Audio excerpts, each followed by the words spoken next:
Hindi yung paano mo siya ginawa. Hindi rin si wangod. Yung sarili kong gusto. Kasi katulad nung may binili akong painting, gusto ko talaga siya, kahit mahal siya. Kasi pag nakikita ko siya, nagiging masaya ako na, wow, ang ganda nito. Gusto ko to. Gusto ko yung kulay, gusto ko yung pagkakagawa, gusto ko. So, syempre, iba't iba talaga yung perception natin sa bawat taste. Di ba? May kanya. Yung maganda sa'yo, o yung gusto mo na subject, hindi ko gusto.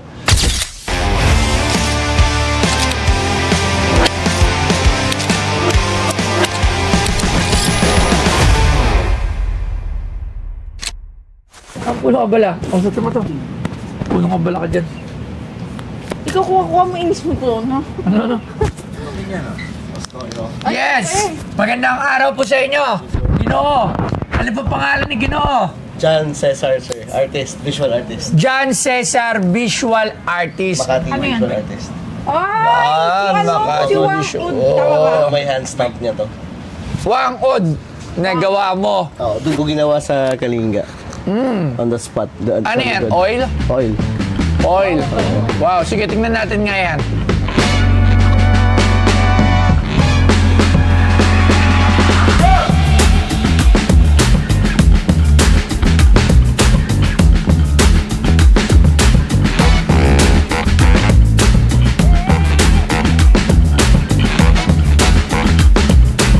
Pop art ay isang tanyag na uri ng sining na naglalarawan sa mga paggalaw ng 1950s at 60s na nangyari sa Britain at Amerika.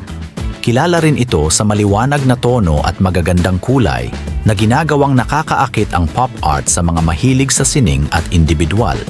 Ang pop art rin ay estilo at kilusang nakabatay sa kulturang popular at mass media, lalo na bilang masusing panunuri sa tradisyonal na halagahan sa fine arts. Kontrast dito ay nagamit rin ang pop art sa maraming propaganda. Sa modernong panahon ngayon, ang pop art ay siyang naging genre na para sa maraming product placement, stratehiya sa marketing, at ang palaging mukha ng pop art ang mga sinaunang personalidad at banda, tulad nila James Dean, The Beatles, Marilyn Monroe at iba pa.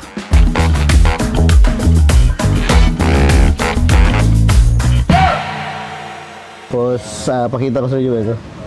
Tulong, Rudy. Ano yan? Hindi, ito dinala ko lang baka for negotiation, sir. Ito si Ivana naman. Ivana.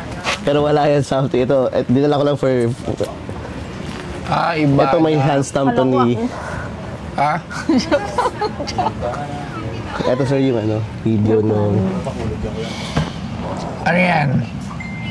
Tingnan ko muna. Tingnan mo natin yung painting bago ka magpakita ng mga katibayan. Halika muna dito. Tingnan muna natin. Tingnan ko muna yung... Iangat ba natin? Gano'n ka nakatagal nag-painting? Almost 2020 ako nag-start, boss. May mga pen pa, hindi pa nabubura? Style ko po yung yung nag-iiwan po ako ng mga sketch and all. Pop art artist po. May mga ganyan talaga. So, creative siya, sir. Ang tawag sa kanya is creative portraiture. So, may mga style, even yung mga raps and all. Madala ka bang plastic dyan? Wala na. Maya. Hindi, meron naman tayo eh. But, usually, sir, pop talaga yung gawa ko. Sige, tingnan ko. Ganda.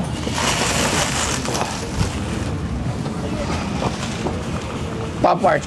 Rudy! Patulong naman. Sorry. Asan ang kamay ni ano? Ito, sir, yung hand stamp niya. Dito siya humawak, tapos yung basa pa, tapos ito yung hand stamp niya po. Pucha, kitang-kita, brother. May video naman din, Kitang-kita yung hand stamp pa. Maliit kasi yung kamay ni Wangod, sir. Sana man lang. Kasi Hindi siya siya maano kasi. signature or ano? Wala, ito yung pinaka-hand stamp niya. Pero may photos na naman. Kitang-kita. Parang alam mo yung sa oil lang din. Parang nadumihan lang Hindi, ito kamay niya to, sir. Maganda. Like it. Ano to? Museum wrap canvas, sir. Okay. Ikaw pa matusok kasi. So, nagko-commission ka talaga sa mga painting? Yes, sir. Tapos may mga exhibit na rin ako in malls. Ito, katulad nito. Magkano mo naman ito binibenta? Ang binigay ko dun, sir, is 1.2. Binigay ko. 1.2! Wow! Pero with the value, sir, kasi kayo wangod eh. Kahit ako, pwede ako pumunta kay Wangod. Magdala ako ng pintura, tapos papatab ko, hindi pa ganyan. Yes. Mas maganda pa, definitely, alam mo yun. Pero, yeah, I know. Magkano ang per inch mo? Usually, hindi ako nagpe-per inch. Per value lang po ako nagpa-price per ganun. Per value? Oo. Pagka an artist, lalo na ng mga ganun sila, di ba? Matataas.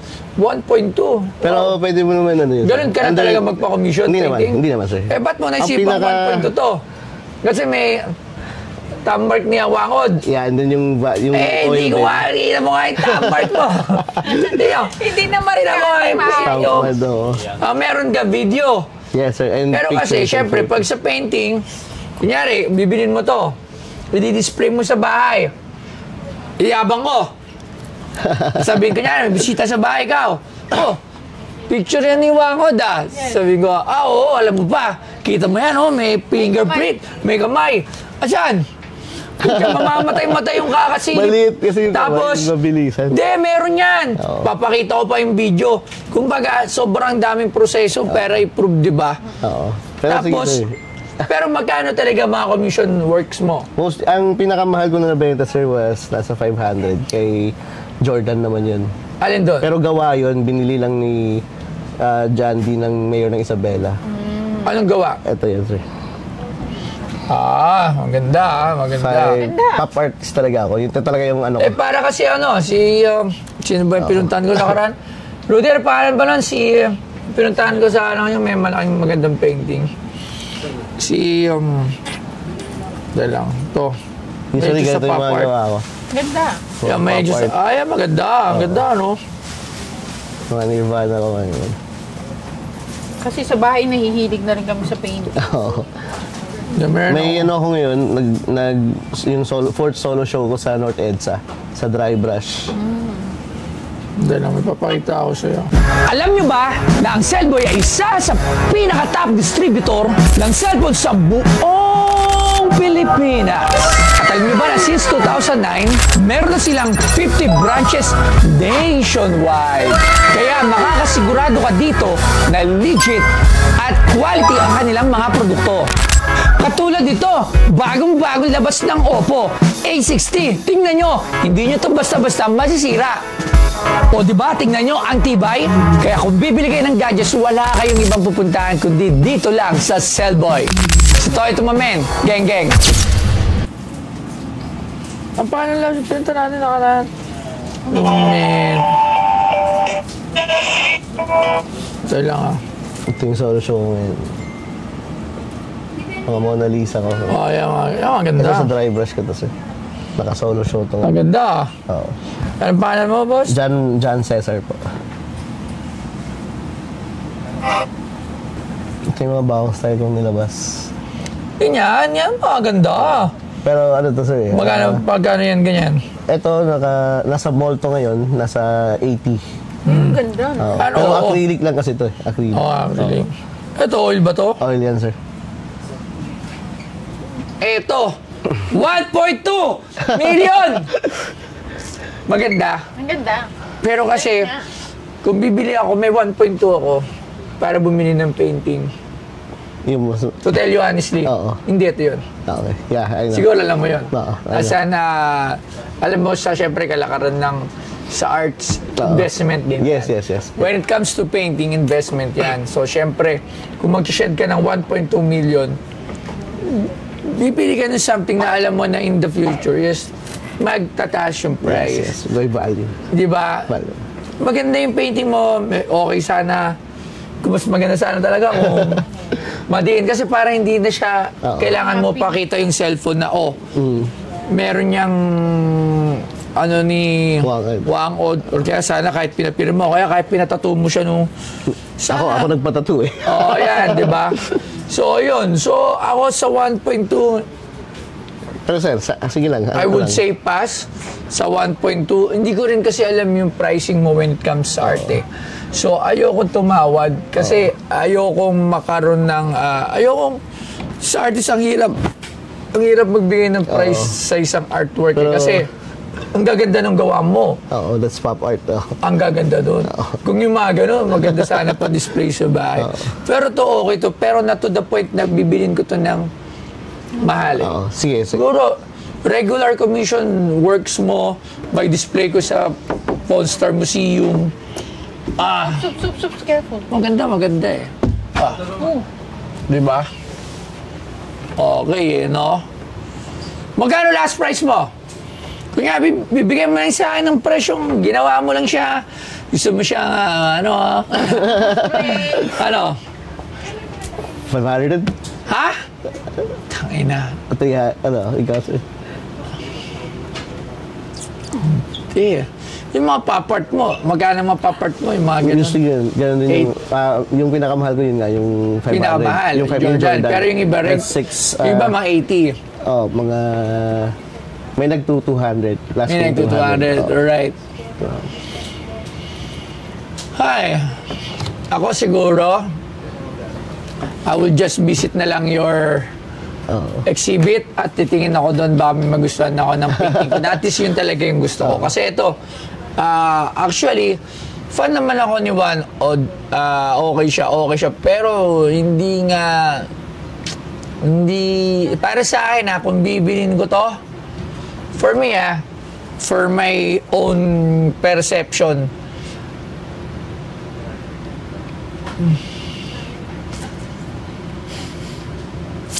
hintay lang hawakan mo alam. Wait. Baka maano hulog. Ay, baka maano lang po sa ano. Tapos hawakan mo lang dyan Oo, meron kasi. Mga 3 hours. Hi, magkano sagad mo dyan? I love, bulungin mo ako. Bibilin ba natin? Magkano? Ha?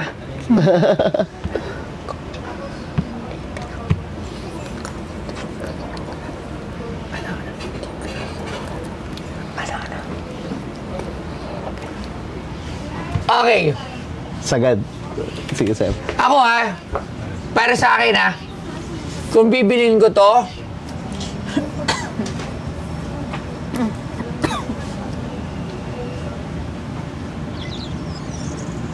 sayang hindi na pa...